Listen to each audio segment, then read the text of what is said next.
Salam sejahtera bagi kita semua. Di sini saya akan membahas tentang perbaikan tata letak gudang Sembada Baru Swalayan.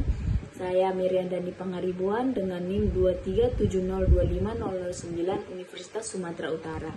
Sembada Baru Swalayan merupakan salah satu perusahaan perdagangan yang berada di Jalan Bunga Mawar nomor 37 Padang Bulan Selayang 2, Kecamatan Medan Selayang, Kota Medan, Sumatera Utara. Swalayan ini menjual berbagai makanan ringan, minuman kemasan siap minum, susu bubuk kosmetik, dan lain-lain. Swalayan ini merupakan terbesar di Selayang 2, berdiri sejak tahun 2003 dengan banyak pesaing seperti Indomaret dan Alfamart. Swalayan ini memiliki 3 pegawai, dan sistem penyusunan atau penataan barang pada Sembada Baru Swalayan adalah barang yang sering dibeli diletakkan di depan, dan yang menjadi ciri khasnya adalah kasir Sembada Baru Swalayan dikelilingi oleh rokok, coklat, permen, dan barang-barang kecil lainnya. Swalayan Sembada Baru tidak melabeli produk mulai dari label nama produk dan harga produk tidak diterapkan di Swalayan ini, sehingga tidak jarang kita temui pelanggan bertanya kepada petugas tentang harga barang dan letak barang. Jika petugas tidak mengetahui harga barang dan lokasi barang tersebut, petugas akan bertanya ke kasir. Hal ini sangat merugikan di mana waktu yang tidak efisien dan kepercayaan maupun kepuasan pelanggan dalam berbelanja. Swalayan ini menggunakan sistem gudang sebagai faktor pendukung sistem kerja, di mana Swalayan mempunyai 2 gudang yang berada di belakang dan di lantai atas. Berdasarkan wawancara yang dilakukan, Sembada Baru Swalayan menggunakan sistem FIFO atau first in, first out, di mana barang yang pertama masuk, barang itulah yang akan dikeluarkan atau didistribusikan terlebih dahulu.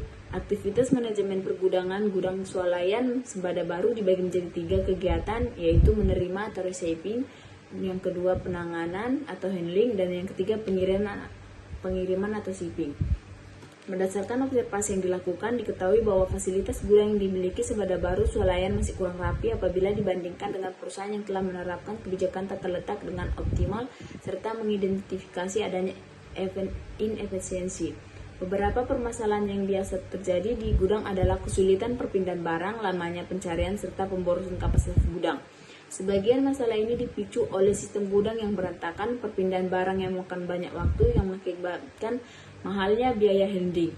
Pencarian tata letak penyimpanan barang yang menyusahkan pegawai karena perusahaan menyusun barang sesuai dengan ruang dan lokasi yang tersedia mengakibatkan kegiatan bisnis menjadi terhambat. Berdasarkan latar belakang tersebut, saya melakukan kajian mengenai kebijakan operasional pergudangan khususnya yang berkaitan dengan tata letak gudang.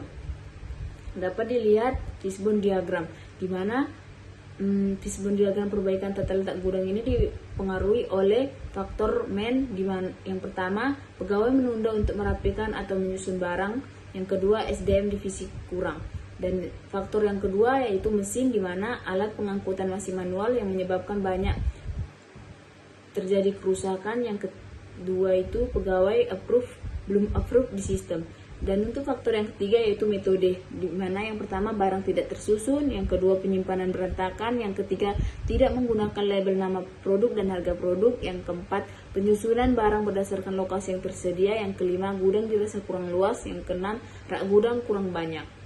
Berdasarkan fishbone diagram tersebut, usulan penyelesaian dapat dilakukan. Yang pertama, perusahaan sebaiknya mencoba menerapkan metode FIFO, di mana barang dengan masa kadaluarsa yang terdekat harus keluar lebih dahulu. Yang kedua, perusahaan sebaiknya menyusun barang dengan metode dedicated storage policy agar pegawai dapat menemukan barang dengan cepat sehingga operasi bisnis lebih efisien, dan sebaiknya diberi label harga dan nama barang.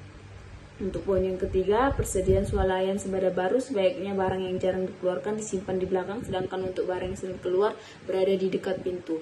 Untuk poin yang keempat, pelatihan karyawan juga perlu diterapkan agar karyawan mengerti proses operasional Swalayan dan dilatih untuk selalu memeriksa dan memperbarui label harga. Dengan pelatihan ini diharapkan karyawan approve terhadap sistem dan lebih efektif dan efisien dalam melaksanakan operasional Swalayan.